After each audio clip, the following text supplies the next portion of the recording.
नमस्कार। UK 06 educator की इस पॉलिटिकल साइंस की क्लास में आपका स्वागत है। तो थ्री ऑर्गन्स ऑफ गवर्नमेंट, तो पॉलिटिकल साइंस में कल के बाद जो आज का हमारा नया एपिसोड है, थ्री ऑर्गन्स ऑफ गवर्नमेंट। सरकार के मुख्य तीन अंग होते हैं। The government works through three organs, तो तीन मुख्य अंग होते हैं और ब्रांचेज, इनको आप शाखाएं भी कह सकते हैं। A legislature which makes new law, तो वो लोग जो नया कानून बनाते हैं। An executive which give effect to the law, तो इस कानून को वो प्रभाव में लाते हैं। एंड ए जुडिशरी, यानी जो हमारी न्यायपालिका है, न्याय व्यवस्था है। विच इंटरप्रेट्स द लॉ, तो इस जो बनाया गया कानून है उसकी समीक्षा करती है और जरूरत पड़े तो उसको इम्प्लीमेंशन भी करती है, यानी लागू किया जा सकता है।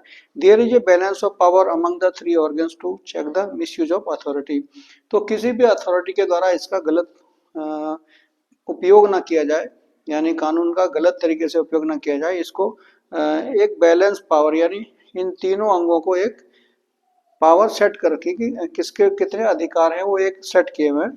The judiciary which is responsible for protecting the citizens right and preventing the violation of the constitution, संविधान का जो उल्लंघन होगा उसका बचाव करने के लिए और लोगों की जो सिटीजन्स राइट है, नागरिक अधिकार है, उनकी रक्षा करने का जो दायित्व है वो जुडिशरी को यानी न्यायपालिका को है।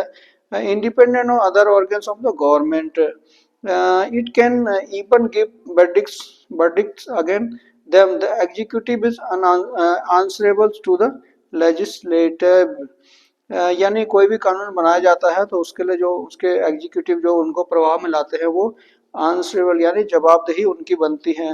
This is possible only in A parliamentary form of government, तो ये तभी संभव है जब हमारी सरकार पार्लियामेंट्री सरकार हो। This is one of the reason why the farmers of India's constitution framers of the India's constitution choose the particular form of government for India, तो हमारे जो संविधान के निर्माता थे, नीति निर्धारण जिन्होंने किया था, तो उन्होंने एक सरकार किस तरह की होनी चाहिए उसकी एक विशेष रूपरेखा तैयार की है। तो parliamentary form of the government, तो इसके बारे में बात करके India has a parliamentary form of government. In such a system, in legislature and the executive arts closely link in the India, तो जो लेजिस्लेटिव हैं और जो पार्लियामेंट में जाके हमारे बैठते हैं प्रतिनिधि लोग, ये सब क्या है, भारत के अलग अलग राज्यों से चुनकर आते हैं। In the prime minister and the minister who hold real power of the executive are members of the legislator, प्रधानमंत्री के पास ये पावर होती है, ये शक्ति होती है, यानी अधिकार होते हैं कि वो अपने जो प्रतिनिधि मंडल है उनमें किसको रखना है और किसको नहीं रखना है।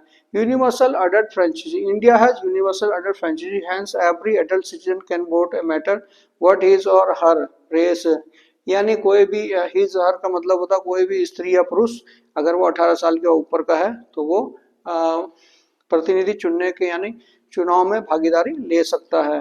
तो religions, language, caste, wealth, sex और लेवल ऑफ एजुकेशन में भी, अब वो किसी भी धर्म का हो, किसी भी भाषा भाषी हो, किसी भी जाति का हो, अमीर हो चाहे गरीब हो, किसी भी लिंग यानी जेंडर भी इसमें कोई मान्यता, वो स्त्री पुरुष भी इसमें पार्टिसिपेट करते हैं। लेवल ऑफ एजुकेशन में भी मोर, तो शिक्षा का स्तर उनका जो भी हो उससे कुछ फर्क नहीं पड़ता।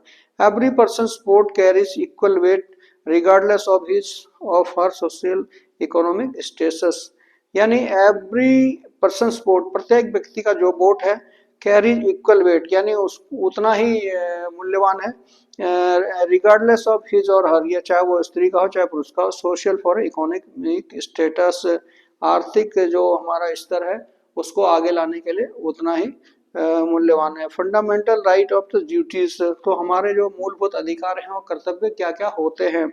तो India's constitution give all Indian citizen certain right, तो हमारे संविधान ने प्रत्येक भारतीय नागरिक को कुछ अधिकार दिए हैं। तो which are considered essential for their well being, जो कि उनके अपने वेल बीइंग के लिए यानी उनके लिए कल्याणकारी होते हैं। तो these rights are called fundamental, इन्हें कोई मूलभूत अधिकार कहा जाता है। These rights are guaranteed by the constitution and can be enforced by the court, जो कि हमारे संविधान के द्वारा वो निर्धारित है। और right are guaranteed by the these rights are guaranteed by the constitution and can be enforced by the court, जो कि हमारी जो न्यायपालिका है उसके द्वारा इनको पक्का सुनिश्चित किया जाता है। And The Constitution also mentions certain duties and every citizen expected to do for the nation. प्रत्येक नागरिक का भी कुछ कर्तव्य संविधान के द्वारा निर्धारित किया है. These duties are called fundamental duties. तो अगर हमें संविधान कुछ अधिकार देता है तो हमारे भी संविधान के प्रति कुछ कर्तव्य बनते हैं, राष्ट्र के प्रति कुछ कर्तव्य बनते हैं. तो directive principle of the state policy. तो all the ideal of constitutions can not be translated into law at once. Knowing this, the framers of our constitutions laid down certain guidelines for future government for gradual translations of ideal into law. These guidelines are called directive principle of state policy. When a government wants to give effect to a directive principle, it pass a law to the effect. तो कोई भी कानून जब बनता है तो सीधे सीधे उसको इम्प्लीमेंटेशन नहीं होती है. तो वो बनेगा तो बनने के बाद उसकी बहुत लंबी प्रक्रिया से होकर गुजरना पड़ता है.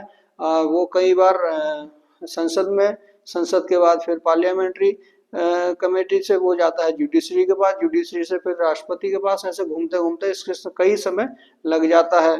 तो there are various type of directive principle, those that promote economic justice, those that promote welfare and social justice.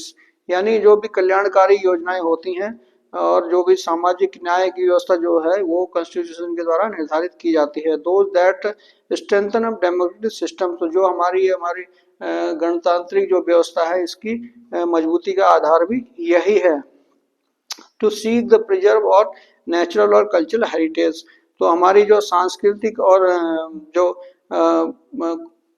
विरासत है उसको संभालने का जो जिम्मा है वो भी. And those that are related to the foreign policy. और जो हमारी विदेशी जो नीतियां होती हैं, विदेश नीतियां, विदेशियों यानी हमारे पड़ोसियों के साथ और जिनके साथ हमारे, क्योंकि हम अपने आप में क्योंकि एक भारत देश है और तो हमारे संबंध कई हमारे पड़ोसियों के साथ पाकिस्तान, श्रीलंका और यूएसए वगैरह, यूएई के साथ में अदर कंट्रीज के साथ भी होती है. तो इनकी जो विदेश नीतियां, नीति निर्धारण भी इसी लॉ के अंतर्गत आती हैं. Like the preambles directive principles can not be enforced by the law. Through it is government's duty to follow these principles while framing policies. The government cannot be sued it in a court if fails to do so. क्योंकि ये सब जो भी नीति निर्धारण होता है ये कोर्ट डिसाइड करती है कि क्या होगा और क्या नहीं होगा. तो बहुत सोच विचार करने के बाद हम किसी एक नियत मुद्दे पे पहुंचते हैं कि राष्ट्र निर्माण के लिए क्या उचित है, क्या अनुचित है. तो कई बार ये इनका अगर इन पॉलिसीज का गलत प्रभाव पड़ता है तो उनको वापस भी लिया जा सकता है. और हमारे संविधान के अंदर बहुत सारी ऐसी व्यवस्था है उनमें कुछ सुधार के लिए यानी नई नई पॉलिसियों को ऐड भी किया जाता है और जो ऐसी कुछ पॉलिसी हैं जो बेकार है उनको हटाया भी जाता है. तो यानी सारी व्यवस्था है इसके अंदर. तो हमारा ये पॉलिटिकल साइंस का जो चैप्टर है, एपिसोड है, आपको कैसा लगा? प्लीज़ आपकी जो कमेंट्स है वो हमें करिए. आपको क्या अच्छा लगा, क्या गलत लगा. और तो उम्मीद करता हूँ आपको अच्छा ही लगा होगा. तो देखिए हमारा तो प्रयास 100% है. तो आपकी जो कमेंट है, आपके सजेशन है, वो उनका बहुत स्वागत करेंगे हम आपका. तो आप please like, share and subscribe कीजिए.